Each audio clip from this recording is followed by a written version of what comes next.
Properties to rent, 7. Yeah. There you go, 7. That's not 7 in a street. That's 7 for 35,000 people. Tell you what else is a racket. Tourism. Ian says tourism can be a double-edged sword for communities. What's Tony's feelings living in the southwest? Touched on this a little bit in another video, didn't we? Look, it's simple. It's 40% of our income in Cornwall. So it's huge.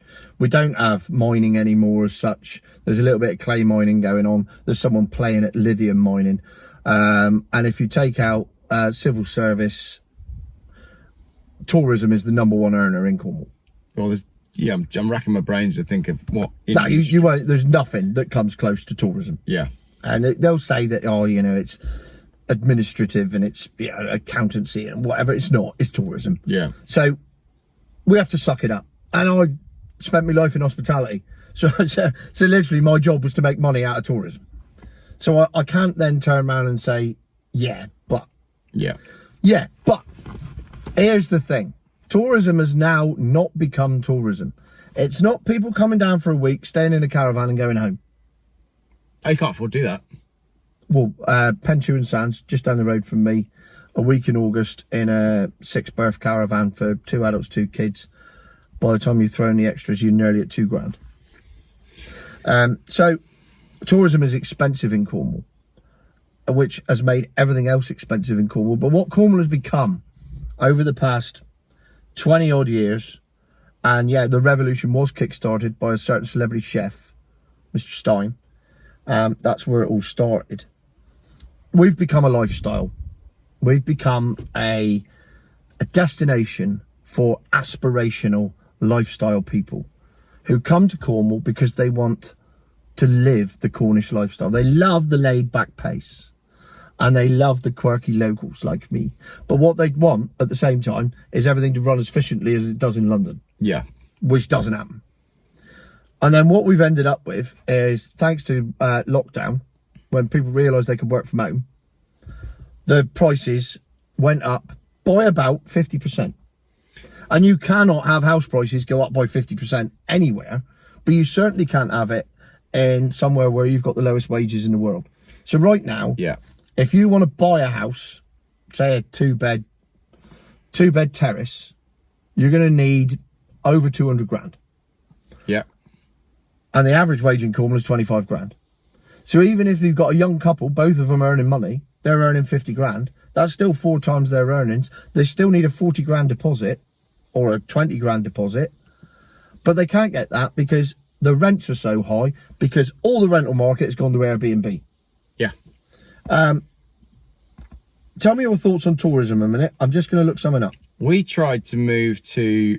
You know, I have a background in Cornwall. My grandparents retired to Cornwall, lived in Cornwall. I went to university in Cornwall. I then worked in Cornwall after university. And I always said I'd love to raise my kids in Cornwall. After lockdown, we then thought, you know what, why don't we move to Cornwall? I got a job in Cornwall. We rented a Airbnb for a month in Cornwall, thinking that we would then rent somewhere longer term. And then that's where we hit a wall. But we were on the first wave of people that tried to move to Cornwall after lockdown. We did manage to secure a property for one reason or another. Nothing ended up working out. And I'm very glad it didn't, because what happened next is all those people that were on the first wave then went and signed 6-month agreements for the various properties that were available, to then find that 6 months later, the landlord actually wanted to put the price up quite significantly. And at that point, renting in Cornwall was an utter joke. I remember a friend of mine who still lives in Cornwall shared something at one point, and there was something like 17 rental properties for the whole of Cornwall. Right, we haven't rehearsed this.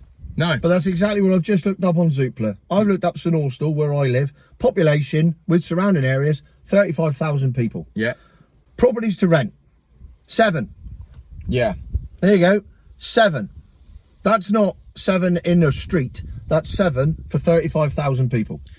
And here we go, 3-bed and a terrace, 1,400 quid a month. There you go. So that is the problem we face. How do you deal with this? Because the people that grow up in Cornwall, right, all the kids who are at all the schools in Cornwall right now are not going to be able to afford to live anywhere near where they've been brought up. No, so there's two ways of looking at that. One is, hopefully, their parents were on the property ladder in time to make enough money out of the property ladder that they can then supplement their kids. Yeah. And the other school of thought is, you're screwed. That's it. There's no in between. Cool. So my thoughts are, tourism is great. Bring out, what I'd like to do is get everyone just to drive down to the Tamar Bridge, leave the $4,000 that they're going to spend for a week in Cornwall, because it will cost you that much. If you think beer's dear in London, wait till you get down to Cornwall. Well, look, I blooming love the place, and we have not been for a week's holiday in Cornwall in 8 years, which is children time, because when you look at how much it's going to cost, it's cheaper to go abroad. Yeah. Well, and you get guaranteed weather, because we haven't talked about the weather. All these people that bought into the Cornwall lifestyle have never lived a winter in Cornwall, because winter in Cornwall... never even lived a summer in Cornwall. Yeah, but exactly. It's virtually the same all year round. Yeah. So, but apart from that one picture on Instagram, that one account of all the inspiring locations... Of Kynance Cove. Yeah, exactly. Or Porthcurno. Yeah. Cool. So, are we done on tourism? Yeah, because I think, otherwise... Best be, because we're only 4 questions in. It's getting a bit boring otherwise, isn't it?